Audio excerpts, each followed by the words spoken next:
dakwah ini lingkaran yang penuh dengan duri, penuh dengan hal-hal yang mengganggu.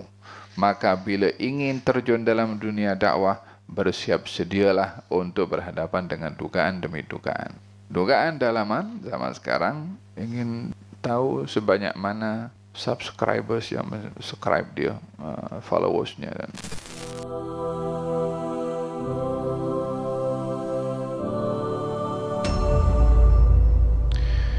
di dalam hadis baginda Rasulullah sallallahu alaihi wasallam, beliau bersabda, asyaddun nasi bala'an al-anbiya thumma al-amthal fal-amthal. Orang yang paling banyak dan paling berat diduga oleh Allah adalah para nabi dan orang-orang yang mendekati kedudukannya para nabi, para ulama, para duat, para ustadz, orang yang istiqamah dalam agama. Itu paling berat dugaannya, baik dugaan dalaman atau dugaan luaran. Dugaan dalaman cari publicity, dugaan dalaman ingin dikenali, dugaan dalaman ingin banyak pengikut, dugaan dalaman zaman sekarang mungkin ingin tahu sebanyak mana subscribers yang subscribe dia, followersnya. Dan dugaan dalaman menginginkan kedudukan dan lain sebagainya. Dugaan luaran, orang mengganggu, orang memaki, orang mencerca, mungkin orang ingin menyakiti.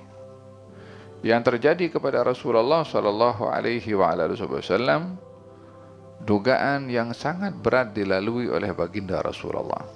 Tentunya bukan dugaan dalaman, karena beliau sudah dijaga dan dipelihara oleh Allah Subhanahu wa taala hati dan jiwanya, tapi dugaan daripada luar.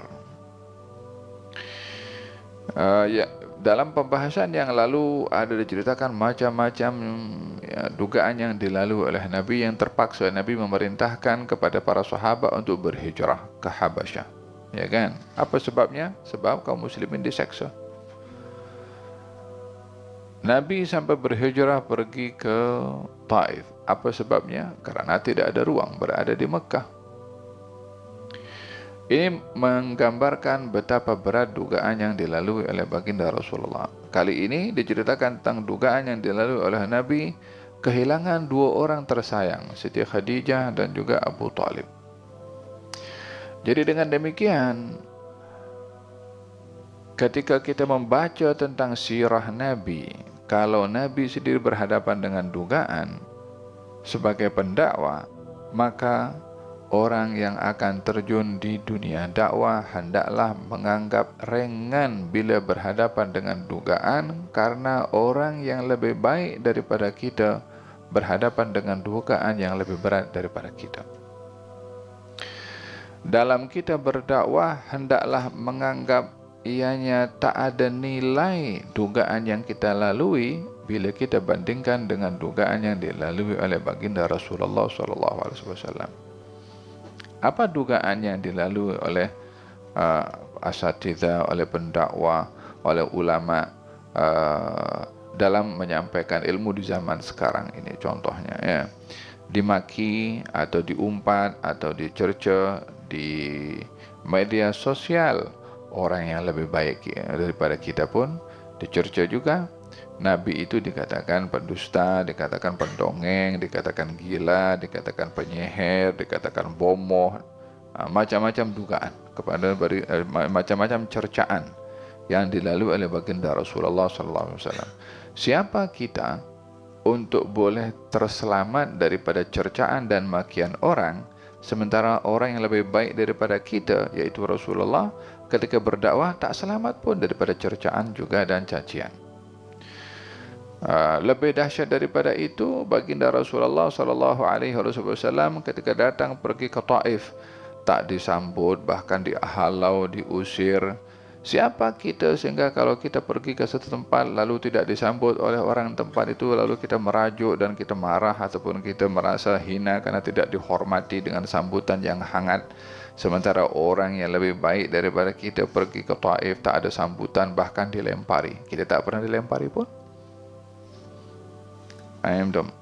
Apa dugaan yang kita lalui di zaman ini dalam berdakwah?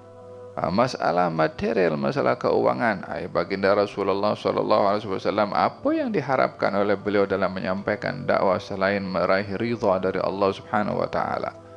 Qul la as'alukum alaihi ajran illa al-mawaddata fil qurba. Wahai kaumku, aku tak nak apa-apa balasan daripada kamu, la duit, wala pangkat, wala pujian, wala apa, kecuali kasih sayang kepada ahli keluarga aku, kata baginda Rasulullah SAW, sebagaimana direkod oleh Allah di dalam Al-Quranul Karim. Intinya adalah ketika kita mengkaji, mendalami tentang dugaan yang dilalui oleh baginda Rasulullah dalam berdakwah, hendaklah kita ready, bersedia. Nak jadi pendakwah, mesti bersedia berhadapan dengan dugaan. Kegagalan pendakwah dalam berdakwah bila tidak bersedia berhadapan dengan dugaan. Karena dakwah ini lingkaran yang penuh dengan duri, penuh dengan hal-hal yang mengganggu. Maka bila ingin terjun dalam dunia dakwah, bersiap sedialah untuk berhadapan dengan dugaan demi dugaan. Siapa orang yang gagal dalam berdakwah? Yang tak bersedia dalam berhadapan dengan dugaan. Siapa orang tak berjaya dalam berdakwah? Kalau suka melenting, kalau dimaki atau dicerca atau diumpat oleh orang lain. Faham tak? Sehingga menjadi satu motivasi baginda Rasulullah sendiri ketika berhadapan dengan dugaan yang berat. Lalu beliau mengingat Nabi Musa. Katanya, rahimallahu Musa laqad udhiya akthar min hadha fasabar. Katanya, semoga Allah merahmati Nabi Musa, dia diuji lebih daripada saya tapi dia sabar. Kata baginda Rasulullah SAW. Mengukur dirinya, walaupun lebih mulia daripada Nabi Musa, mengukur dirinya dengan Nabi Musa. Katanya Nabi Musa pun diduga, Nabi Musa pun diuji oleh kaumnya, berhadapan dengan masalah dengan kaumnya. Dia sabar. Aku kena mesti bersabar. Kalau Nabi saja yang lebih baik daripada Nabi Musa bercontoh kepada Nabi Musa, apatah lagi kita sebagai umat Nabi Muhammad SAW yang lebih layak untuk menjadikan baginda Rasulullah contoh daripada sikap dan sifat kesabaran beliau ketika berdakwah, menyampaikan risalah dari Allah Subhanahu wa taala. Adalah belajar untuk kita sebagai pendakwah mempunyai ikatan dan ketergantungan yang kuat kepada Allah Subhanahu wa taala. Apa saja yang kita lalui dalam dakwah, salat 2 rakaat, munajat pada Allah, minta kepada Allah, mohon petunjuk kepada Allah, mohon perlindungan kepada Allah, supaya dalam dakwah ini tidak bergantung kepada fulan, kepada fulana, kepada orang berjawatan, kepada orang berkedudukan, sehingga kita mengharapkan perlindungan daripada manusia lebih daripada kita mengharapkan perlindungan dan penjagaan kepada Allah Subhanahu wa taala.